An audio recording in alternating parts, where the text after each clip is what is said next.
Traduction des vers 15 à 32 de la tragédie Électre, écrite par Sophocle dans l'Antiquité. Nun un oresta caesu philtate xenon pulade. Ti credran en takei bouleteon, o semine de lampron eliu selas, eoa kinei phtegmat orniton safe, melaina tastron ecleloipen frone.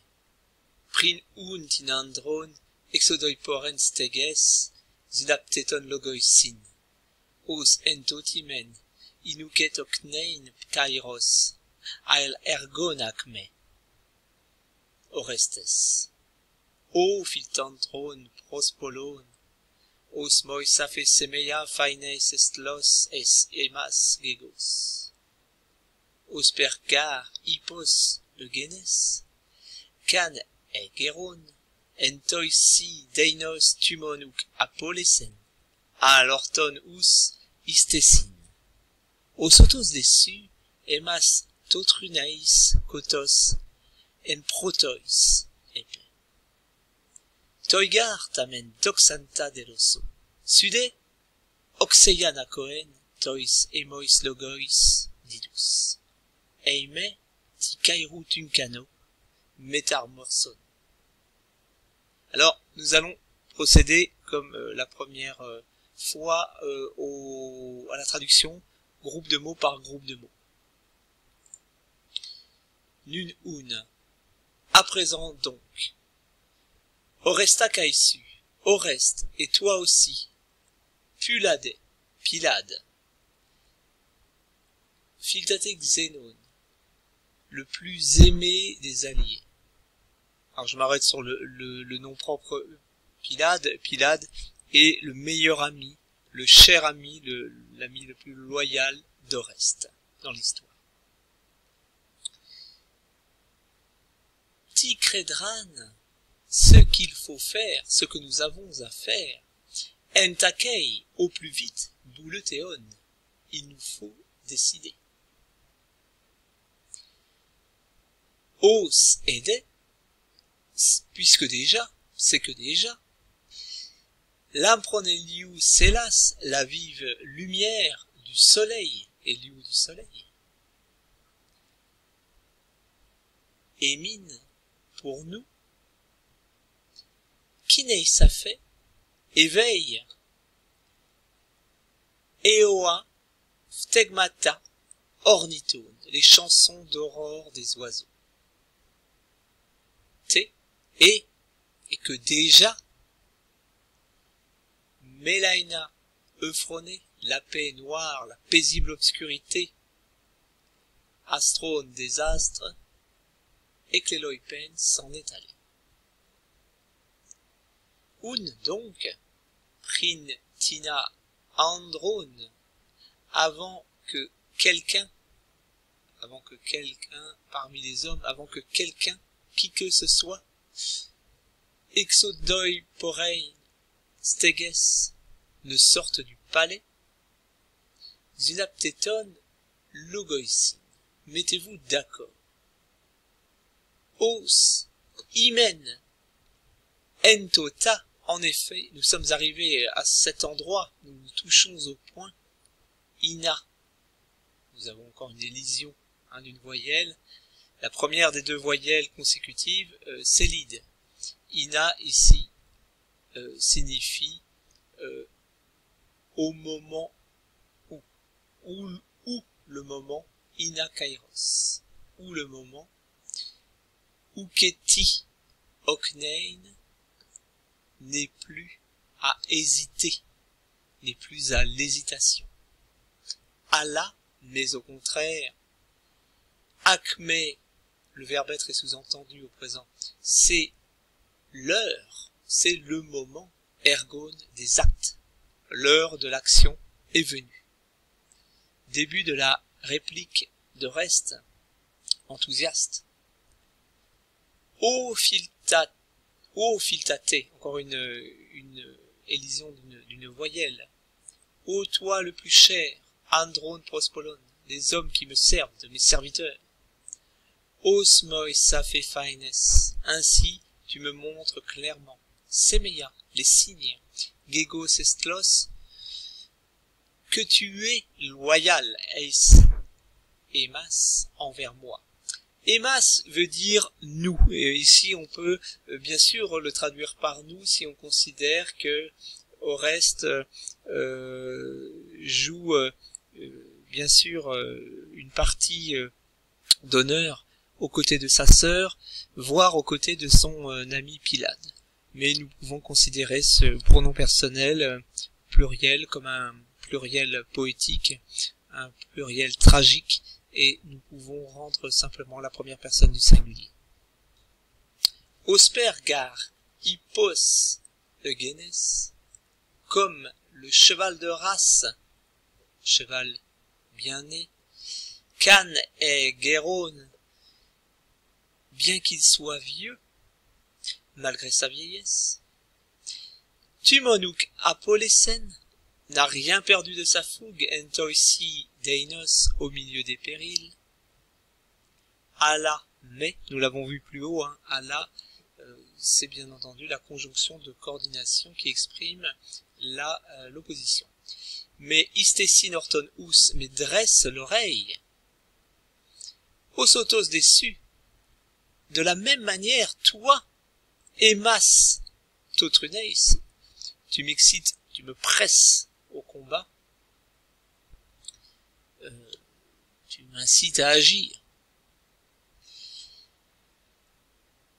T, une petite particule qui veut dire et, un synonyme de kai, kai otos, et toi-même, épais, tu me suis, en protois parmi les premiers, et tu te ranges toi-même parmi les premiers derrière moi. Toigarmen, ainsi donc, Delosso, je vais te faire savoir, il s'adresse bien entendu au pédagogue, au reste. Je vais te faire savoir, ta doxanta, ce qui m'a paru bon, ce que j'ai décidé. C'est encore une fois un participe, nous verrons ça bien plus tard, mais cette tendance des Grecs à utiliser le participe, ici, sous forme de participe substantivé qu'on peut traduire par, tantôt par un groupe nominal, tantôt par une proposition entière, une subordonnée relative. Ce que j'ai décidé. C'est un neutre pluriel, alors les latinistes reconnaîtront le A du neutre pluriel, le neutre pluriel qui permet de substantiver des éléments verbaux des participes. Sudé, et toi, didus oxeiana coes, prétends une oreille attentive, tois emois logois, à mes plans. Eime, si jamais, mais est une particule négative. Alors, on n'a pas rendu la négation dans la traduction. Si ne pas, tunkano, si je n'atteins pas tikaeru, ma cible.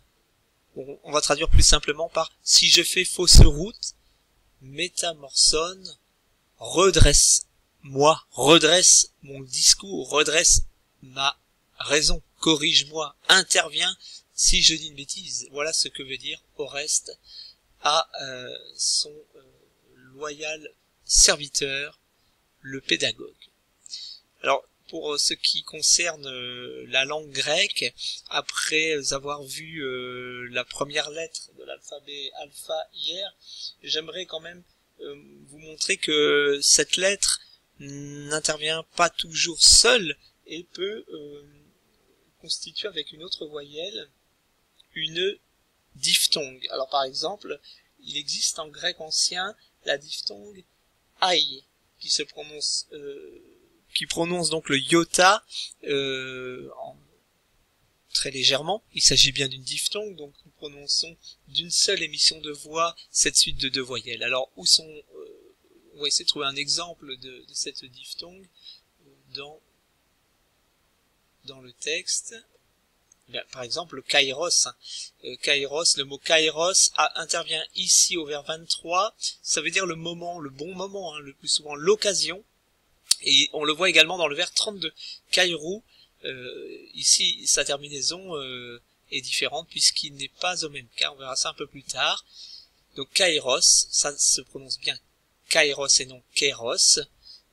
Les diphtongues qui sont composés, enfin dont le deuxième élément est un iota, se prononcent ainsi. On prononce l'iota comme une semi-voyelle. Donc cette voyelle iota, qui correspond à notre i, est prononcée très légèrement comme une semi-voyelle, et ce qui donne ai. Et ici nous avons ei également, et nous avons au vers 31 logos.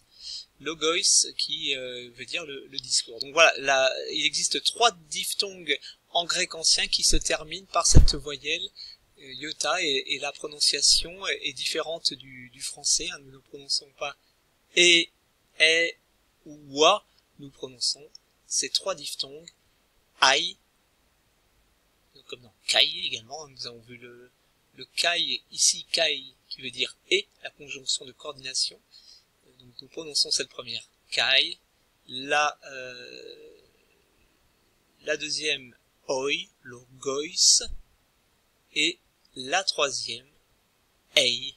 Par exemple ici, le verbe tu me pousses au combat, autrunais. Alors il nous faut parler maintenant des personnages de la pièce qui interviennent, à commencer par les personnages qui sont nommés et qui interviennent directement dans l'échange verbal. Et je m'arrêterai sur le personnage de Pylade. Les informations que je vous livre sont directement issues du dictionnaire de la mythologie grecque et romaine par Pierre Grimal, où l'on apprend que Pylade est l'ami par excellence d'Oreste. Il est également son cousin germain, fils de Strophios et d'Anaxibie, la sœur d'Agamemnon. Par son père Strophios, il descend de Phocos, d'Éaque et de Zeus. Alors, ces 2 cousins furent élevés ensemble chez Strophios, donc le père de Pylade, parce que on avait mis Oreste chez Strophios. On l'avait déposé, et le pédagogue l'avait mis en sûreté après le meurtre d'Agamemnon, son père, chez Strophios. Voilà pourquoi les 2 cousins entretiennent cette relation extrêmement forte. Alors, pendant ce temps-là, la mère d'Oreste, Clytemnestre, vivait chez son amant, à l'absence d'Agamemnon, et on en reparlera un peu plus tard. Bien sûr, le personnage de Pylade, nous dit Pierre Grimal, et prend toute son importance chez nos auteurs tragiques, à commencer par Sophocle. Donc il est présenté comme un ami, comme un conseiller. Il conseille son ami Oreste dans sa vengeance, et l'on racontait qu'il avait lutté contre les fils de Nauplios qui venaient au secours d'Égiste. Mais c'est surtout lors du voyage d'Oreste en Tauride que Pylade lui fut d'un grand secours. Pylade épousa Électre, la sœur aînée d'Oreste, et il en eut 2 enfants, Médon et Strophios. Voilà les généralités sur ce personnage de Pylade. On va en dire un peu plus dans les prochaines séances. Alors je reviens une dernière fois pour terminer sur ces histoires de diphtongues, et je vous conseille, si vous voulez vous entraîner, je vous conseille un site internet où l'on peut s'entraîner à la prononciation de ces diphtongues, et c'est ce site d'Alessandra Lukinovic. Voilà. Ce site, c'est Unigue, sans doute pour l'université de Genève, unigue.ch. Et là, nous avons la première leçon, une partie de la première leçon qui est attrait au diphtongue, et il y a la possibilité d'écouter un enregistrement et de répéter après celui-ci.